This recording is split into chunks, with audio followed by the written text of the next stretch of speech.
Кенесарина 8-ге барда алып кетті. Барса мынандай бір коробка берді. Сосын алдым мына не істеймін дедім. Осы ішті. Сосын февральда соны ішіп жүргенде мартта Қытайға кеттім. Мартта Қытайға товар тасу алып кетіп сатамын деп 2 миллион ақшам салып алып товарға барып Қытайға. 5 қаласын аралап. Я мына жерді қысып кететін. Оны докторлар маған нағып, нерві наркисті, конечный кисті дейміз, сондай ауыр көтеруге болмай, мұздай суға қолын салуға болмай деген маған. Сосын чемодандарды көтергенде қолым іскен жоқ. Бір күн базарға барып, шар базарына, дән чемодандарды көтеріп арқалап жүріп, қолым іскен жоқ. Сосын қасындағы келіншек айтады, апа бәрі қырғалықтар өткізсек енді ғой. Маған айтады, нешедесіз? Мен 60-дамын. Мен апа, сіз шаршамайсыз, түнгі 2-ге шейін телефонда қарайсыз да, таңертең біздің бірде ерте тұрып аласыз да, еще базарда шаршамай алда жүріп жүрсіз. Сосын мен айтып, мынаның арқасында жүріп жүрмін. Мынандайды маған алып беріп, осыдан маған күш берді, білмеймін, моторым қысып кетті, 100-бен айдап жүрмеймін.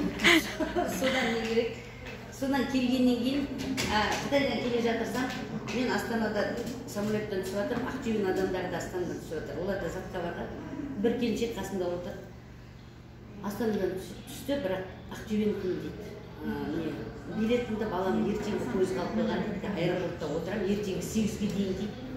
Ойбай құрсын ертеңгі шен отырған жүріп, мен балам күтіп алып, біздің үйге жүріп алып кеттім ананы үйге.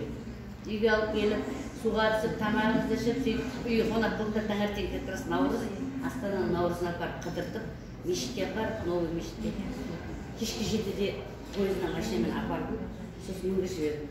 Сосын мыңға жібердімде, өзім мұнда зат сатуға келдім ғой, Ақтөбеге келген сыға статустан көріп қалып маған, үйге келіп сылағанын жеп кет деп. Сол сылағанын жеуге мұндай мен бардым. Сосын отырып, басқа дайындық шақырғанша соларға айттым да, мынаны айттым. Олардың бәрі шығыста сауда істейтін әйелдер екен. Сонымен сол шығыстың адамдарын жаздым, бірінші жазған адамдар. Сөйтіп, үйге келгенде тағы да статусқа қойып қойдым. Біреу звондап, Мирас деген. Қай қаласыз десем, Алматыдамын. Мен айтам, мен Ақтөбедемін қазір, бірақ Астананың күнінде бердім. Ақтөбеде мен жерден инсульт болып ауырып жатыр еді, соған апарып бере аласыз ба деді. Жангелдина 32-де тұрады деді. Сосын Жангелдина 32-ге бардым. Барсам бар, Азима деген апай шықты.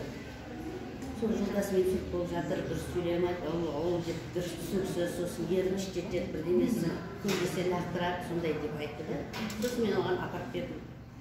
Сосын оны апарғаннан кейін қағаздарын берді, доктордың бүкіл қағаздарын берді. Мен соны алып келдім де Полинаға жібердім.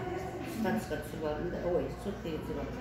Сосын Полина апай айтты мынандай, оған хепилайн қосып ішу керек.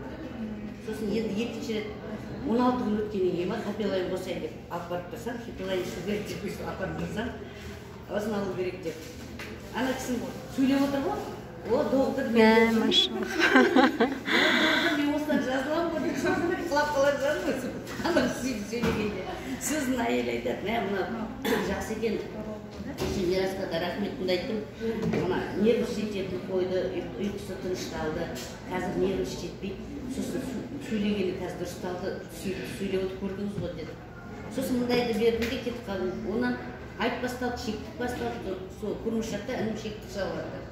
Соған бара жатып, ол Жуковскийда тұрады, Жангелдинаға соғып кетейінші жолда ғой деп, өзім бергесін қорқып жүрмін, шарына барып тексеріп кетейінші деп соқпайын ба.